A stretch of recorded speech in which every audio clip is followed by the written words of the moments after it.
안녕하십니까. 매일 아침 조간신문의 주요 기사를 딱딱 풀어서 해석해드리는 조간 딱풀 11월 15일 월요일에 인사드립니다. 자, 김종인 전 국민의힘 비대위원장 2017년 5월 10일 실시된 대통령 선거에 출마를 선언을 했던 적이 있었죠. 대선을 불과 얼마 남겨놓지 않은 한 달 전쯤에 대선에 출마하겠다 이렇게 선언을 했습니다. 무소속으로 출마하겠다는 이야기였는데 그때 김종인의 처지는 2016년 총선에서 민주당의 총괄 선대위원장, 비대위 대표로 선거를 이끌어서 당시 국민의힘 계열 정당의 한석을 앞서서 이겼죠. 그리고 그 여세를 몰아서 본인이 민주당의 당 대표가 되기 위해서 셀프 대표 추대론을 내세웠다가 친문 쪽으로부터 면박을 당하고 그 면박을 당했기 때문에 그 다음 해 조기 대선에는 민주당 쪽에서 출마를 어떻게 해볼 도리도 없었습니다. 그렇게 되니 2017년 대선 때 처음에는 안철수 국민의당 후보와 서로 연대를 해서 공동정부를 만든다. 그래서 관련 추진위원회 위원장도 맡고 그랬는데 그것도 또 금방 끝났죠. 그러니 대선을 불과 한 달 앞두고 이번에는 본인이 직접 출마하겠다 그렇게 했다가 또 일주일 만에 접는 그런 일종의 해퍼닝 같은 것이 있었습니다. 해퍼닝이 있었는데 이번 대통령 선거 국면에서는 마치 김종인이 윤석열이 아니고 김종인이 국민의힘 대선 후보가 된 것 같아 그런 이야기까지 나옵니다. 본인이 이 대선판을 좌지우지하려고 하고 특히 오늘 10시 30분에 서울 용산구 그랜드 하얏트 서울 호텔에서 대규모 출판 기념회를 열었습니다.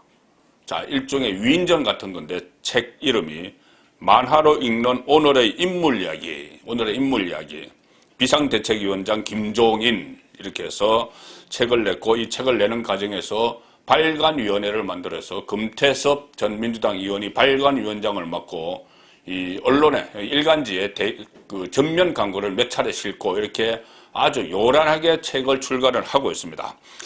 자, 그리고 이 책 출간 예정이 원래 10월이었는데 10월에서 갑자기 11월 15일로 변경을 했습니다. 국민의힘 대선 후보가 확정되고 난 이후로 바꾼 거죠. 자, 그래서 여러 가지 노림수가 있다 이런 분석이 나왔는데 실제로 오늘 대성황을 이뤘습니다. 이 자리에 윤석열 국민의힘 대선 후보, 이준석 국민의힘 대표 다 참석을 해서 축사를 하고 또 사람들이 엄청 모였습니다. 지금 국회의원 선거를 죄송합니다. 국회의원 선거 전에 이 대통령 선거를 앞두고 후보 캠프, 윤석열 후보 캠프를 꾸리겠죠. 그 캠프에 발을 담그려는 사람들, 이 대선 후보 캠프에 일단 들어가면은 그다음부터 윤석열 정부가 탄생을 하면은 이 각 요직에 뻗쳐나갈 수 있는 그런 산실이 되는 것이죠. 그래서 캠프에 몸을 담그려는 사람들, 또 이번 대선과 같이 동시에 치러지는 5곳의 국회의원 재보궐선거 공천을 또 받으려는 사람들, 김종인이 지금 여세를 보면은 아마 윤석열 정부가 탄생하고 나서 그 이후에도 역할을 할 것 같으니 내년 지방선거 공천을 받으려는 사람들, 이런 사람들이 쫙 얼굴 도장 찍기에 나서는 그런 장면을 연출을 했습니다. 윤석열, 이준석 뿐이 아니고 지금 국민의힘 국회의원들, 주요 당직자들, 또 선거에 출마하는 사람들, 캠프에 들어가려는 사람들 쭉 줄을 세우는데 김종인이 깃발을 들고 앞에 섰습니다. 자, 이런 것이 구태정치죠. 구태정치입니다. 윤석열의 새로움과는 맞지 않는 그런 구태정치를 하는 인물인데 김종인 전 위원장이 지금 선거 때만 되면 나타나는 김종인 전 위원장이 윤석열 캠프 전권을 쥐고 장악을 하려는 그런 시도를 하고 있죠. 자, 여기에 대해서 윤석열 후보는 어떻게 대처를 할까? 지금 이런저런 이야기들이 나오는데 아마 김종인의 입성을 막지는 않고 대신 김병준 전 청와대 정책실장을 내세워서 견제를 하는 정도, 그 정도 카드를 구사하지 않을까 그렇게 예상이 되고 있습니다. 자, 중앙일보 오면을 보시면은 오면 하단 기사입니다. 윤석열 후보 선대위 김종인이 총괄하고 김병준 상임위원장 체제가 유력하다. 일단 총괄은 김종인에게 맡기고 김병준 전 청와대 정책실장, 노무현 정부 시절에 청와대 정책실장을 했고 국민의힘 계열정당의 비대위원장도 했죠. 자, 이렇게 투톱이 아니고 총괄은 김종인, 그 아래 공동선대위원장은 상임 선대위원장은 김병준, 그 아래 공동선대위원장을 또 몇 사람들은 세 단계 체제, 그 대신 총괄선대 본부장은 없애는, 본부장은 원래 어떤 손발 역할을 하는 조직이죠. 그런데 그것은 아예 없애고 선대위원장을 세 단계로 둔다. 자, 이 안이 지금 나오고 있다는 것입니다. 그런데 과연 이것을 또 김종인이 받아들일 것이냐. 본인에게 정권을 다 달라고 했는데 그 아래 또 상임 선대위원장 김병준, 또 만만치 않은 사람이죠. 이렇게 했으면 본인이 또 김종인 전 위원장이 불편하기 때문에 아마 이것을 거절할 가능성도 있다. 그리고 특히 김병준 전 정책실장은 김종인 전 위원장에 대해서 상당히 부정적이죠. 일전에 김종인 비대위 체제, 이것을 강력히 비판을 하면서 그 김종인은 지나가는 사람 아니냐, 이 보수 진영에 지나가는 사람 아니냐, 이렇게 또 비판을 한 적도 있기 때문에 이 카드가 제대로 될지는 더 지켜봐야 됩니다. 자, 그리고 또 하나, 윤석열 후보를 또 견제하는 사람 중에 한 명이 이준석이죠. 당대표 이준석.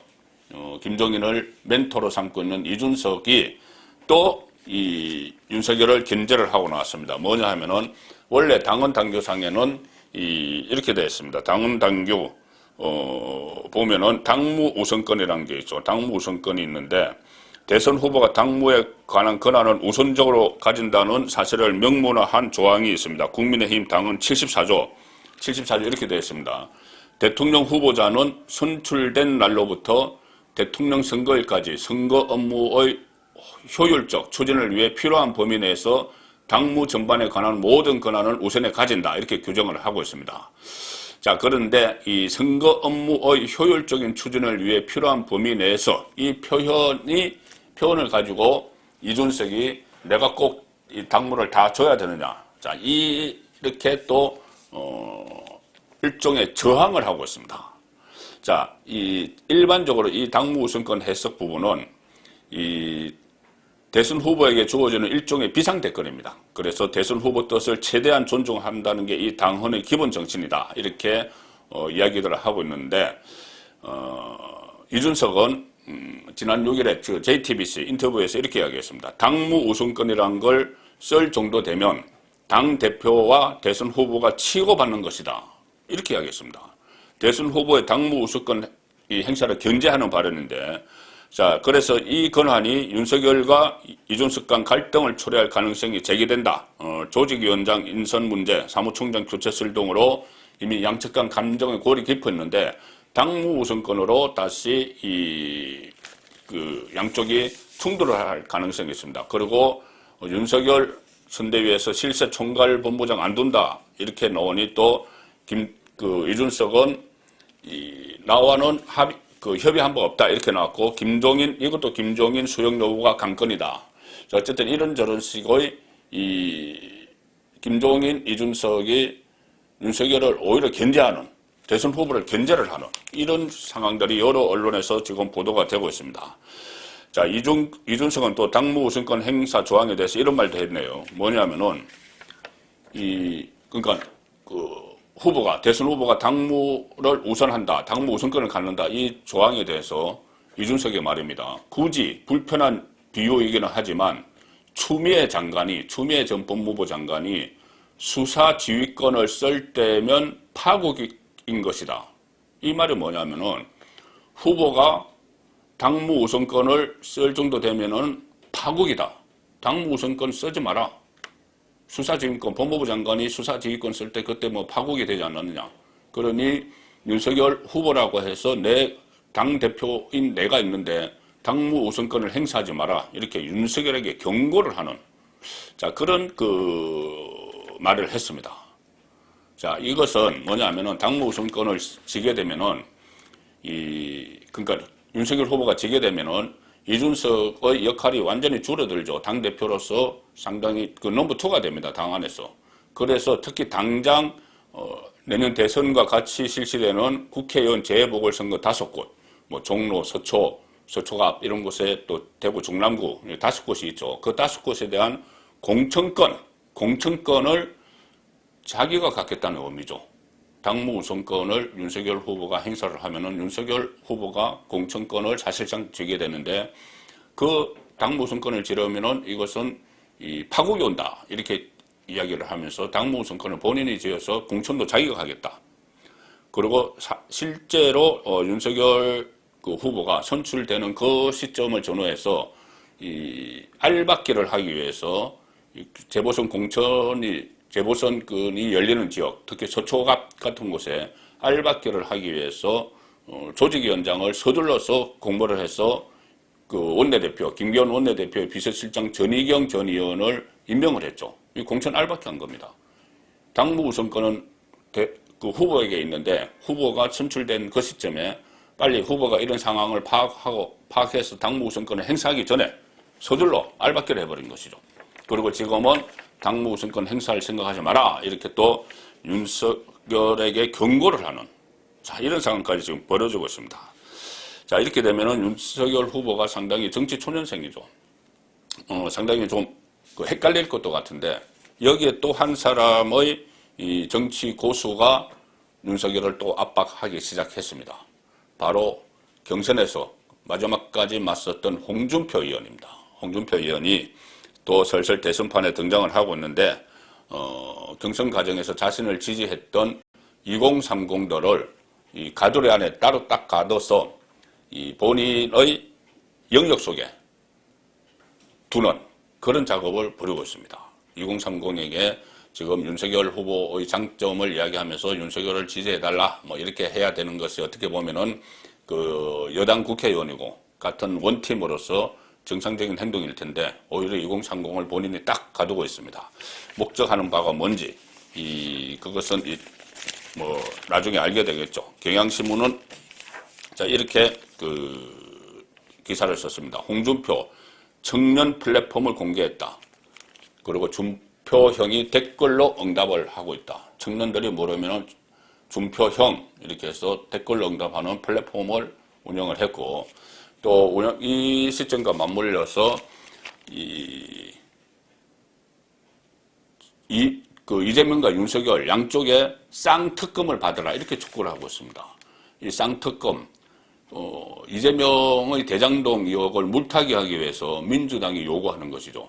그러면은 이재명 그 대장동 특검을 받을 테니 그러면 윤석열 고발사주 특검도 받으라. 서로 관련 없는 것을 가지고 지금 그 일종의 물귀신 작전으로 특검을 안 받기 위해서 쌍특검을 이야기하는데 이것은 이준석도 쌍특검을 받을 수 있다는 식으로 이야기를 했습니다. 그 전략에 말려 들어가는 것이죠. 그런데 이것을 또 홍준표가 받아서 쌍특검 받으라 이렇게 이야기합니다. 이 대장동 의혹 특검 그러니까 이재명 후보는 대장동 의혹 특검, 윤석열 후보는 고발사주 의혹 특검을 수용하라 이런 이야기를 합니다. 여야 주요 후보가 모두 중요 범죄에 연루돼 있는데 아무런 진실 규명도 없이 국민들에게 선택을 강요한 것은 참으로 잔인한 대선이다. 쌍특검 받으라. 자, 대장동 그 의혹, 그 수천억 원의 돈이 사라진 그 민간업자에게 갔는데 그것을 어디로 갔는지도 모르고 이 몸통이 그 이재명 후보다. 이렇게 그 어마어마한 이 사건에 대한 특검을 야당에서 요구를 하고 있는데 당대표와 이 당의 그 대선 후보로 나섰던 인물이 그러면은 그 특검과 같이 우리 후보 것도 받자. 고발 사주. 아직 이것을 뭐 확인된 것도 없습니다. 확인된 것도 없고 오히려 지금 공수처에서 전 검사가 나서서 뒤지고 있지만은 나오는 것이 없는데 자, 이것을 그 대장동 의혹과 연결시켜서 쌍특검 받자. 이렇게 홍준표와 이준석이 이야기를 하고 있는 어떻게 보면은 상당히 어처구니 없는 자 그런 상황이죠. 조금 전에 말씀드린 청년 플랫폼 여기에 청문 홍답 이런 것들이 있습니다. 청년들이 묻고 홍준표가 답한다. 이 게시판에 880개 질문이 올라갔는데 그 중에서 52개의 질문에 대해서 홍준표 의원이 짤막한 답변을 남겼습니다. 그 답변 중에 이런 게 있습니다. 윤석열 후보가 중도 사퇴하면 등판 가능하느냐. 자, 지금 쌍특검까지 주장을 했으니 이 특검, 고발사주 의혹 특검과 관련해서 고발사주 의혹 때문에 윤석열이 중도 사퇴하면은 홍준표 당신이 등판할 수 있느냐. 이렇게 청년이 물은 것이죠. 여기에 홍준표는 이렇게 이야기합니다. 그분은 사법시험을 구수한 사람이다. 절대 사퇴는 없을 것이다. 사법시험을 구수할 정도로 끈질기기 때문에 애착을 갖기 때문에 그 절대 사퇴는 안 할 것이다. 이렇게 대답을 합니다. 그리고 다음 당대표 도전을 할 생각이 있느냐 이 무렵에는 당대표는 2번이나 했다. 뭐 이렇게 이야기를 했고 또 뭐 이런 저런 이야기들이 있는데 역전 드라마를 기대한다. 이 엉엉거리는 사마이처럼 인내하며 기다려야지요. 뭘 기다리겠다는 것인지. 그리고 또 이준석에 대해서 물어보니 영특하고 살이 분명한 청년이다. 대선 후보 경선 때 계속 이준석은 홍준표 쪽에 편을 들었죠. 그래서 경선 룰도 유리하게 만들어주고, 자, 그렇게 했기 때문에 지금은 또 홍준표와 이준석이 케미를 맞춰서 쌍특검 이야기까지 나오는 이런 상황까지 가고 있습니다. 자, 이렇게 지금 어떻게 보면은 그 정치초년생 윤석열 후보가 노련한 정치판에서 노회한 김종인, 또 정치판에 들어온 지 10년밖에 안 됐지만은 노회함에서는 김종인을 못지않은 이준석, 그리고 또 홍준표, 이 세 사람에게 둘러싸여 있는. 자, 그래서 앞으로 치고 나가지 유권자들을 만나러 막 다녀야 되는데, 좀 어떻게 보면은 이 안에서 발목이 잡히는, 자, 그런 상황이 되고 있는 것 같습니다. 반대로, 민주당 후보 이재명, 사실상 지금 뭐 선대위 해서 원팀 구성했죠. 메모드급 해서 원팀을 구성을 했습니다. 이재명보다 튀는 사람 없습니다. 그 선대위 안에서. 그러니까 민주당 대선 캠프 안에서 후보 이재명보다 튀는 사람은 없습니다. 이해찬 같은 사람도 지금 드러나지 않게 뒤에서 그냥 돕고 있습니다. 뭐 이낙연이 뭐라고 뭐 사람들을 불러 모으고 그렇게 하지 않죠. 자, 이 상황인데 지금 이재명은 본격적인 표박거리를 나섰습니다. 그런데 지난 주말 그 PK를 부산, 울산, 경남을 공략한다 그래서 메타버스 민생 투어를 시작을 했죠. 매주 타는 버스. 그런데 부산에 가서 또 그만 실언을 하고 말았습니다. 자, 이재명의 실언. 이렇게 이야기했습니다. 부산 재미없잖아. 또 실언. 야, 지역 비하다. 맹비난. 이재명은 어제는 또 그 투어를 하면서 부인 김혜경 씨와 뭐 통화를 공개를 하면서 그 적석에서 뭐 통화를 해서 응급실에 실려간 데 대해서 또 애틋한 관계로 이렇게 비출 수 있도록 그렇게 뭐 통화도 뭐 공개하고 그렇게 했었죠. 그런데 어제 이 영도구, 부산 영도구 한 카페에서 스타트업 대표들과 만나서 고충을 듣는 과정에서 이렇게 이야기했습니다. 부산은 재미없잖아. 솔직히. 이렇게 이야기했습니다. 재미없잖아. 부산에 놀만한 데가 있어. 뭐 일할 수가 있는 여건이 있어. 이런 이야기죠.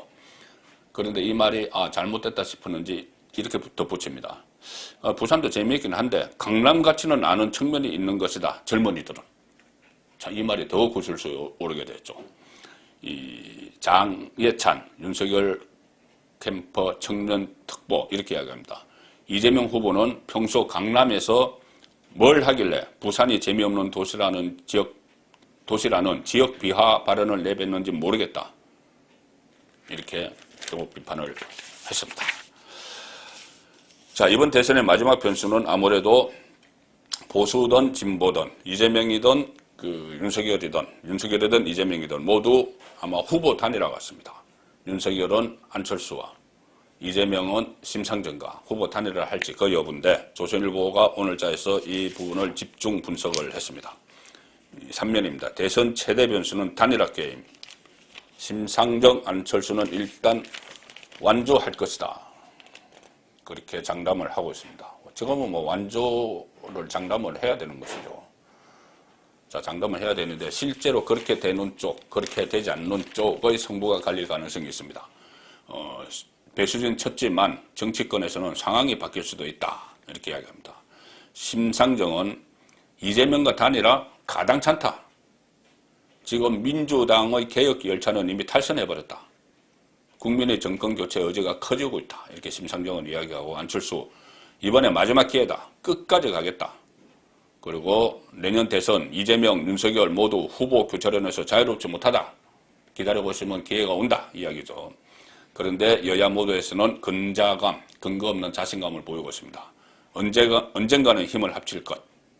자, 이재명은 단일화 문을 열어놓고 심상정에 대해서 위성정당에 대해서 사과합니다. 그전에 총선 때 처음에 정의당에 많은 의석을 주기 위해서 비례대표제를 선거법을 바꾼다 해서 끌어들였죠. 끌어들여서 이 공수처법을 통과시키기 위해서 패스트트랙에 같이 태웠는데 나중에는 비례정당을 만들어서 정의당의 의석을 오히려 줄어들게 만드는 그런 결과를 난 데 대해서 사과한다. 이렇게 이야기했고, 윤석열은 안철수에 대한 비판을 이제 좀 자제하라. 이렇게 참모들에게 지시를 했습니다. 자, 윤석열의 경우 안철수와의 단일화 최대 걸림돌은 또 돌아가서 조금 전에 말씀드린 김종인, 이준석입니다. 또 단일화에도 이 두 사람이 최대 걸림돌이 되죠. 두 사람 모두 안철수와 쌓인 사감으로 만약에 단일화 협상을 나중에 윤석열 후보와 안철수 후보가 단일화 협상을 해도 아마 이 총괄선대위원장으로 김종인이 가 있으면은 사사건건 방해를 할 겁니다. 그리고 그때까지 뭐 이준석은 당대표일 테니 마찬가지겠죠. 그래서 이 범야권 통합, 여기서도 김종인, 이준석은 상당히 리스크가 있는 그런 역할을 할 가능성이 높습니다. 자, 그래서 과연 지금 뭐 이준석은 당대표니 어쩔 수 없다고 치더라도 윤석열에게 김종인이 대선 승리에 긍정적인 효과를 낼지는 의문입니다.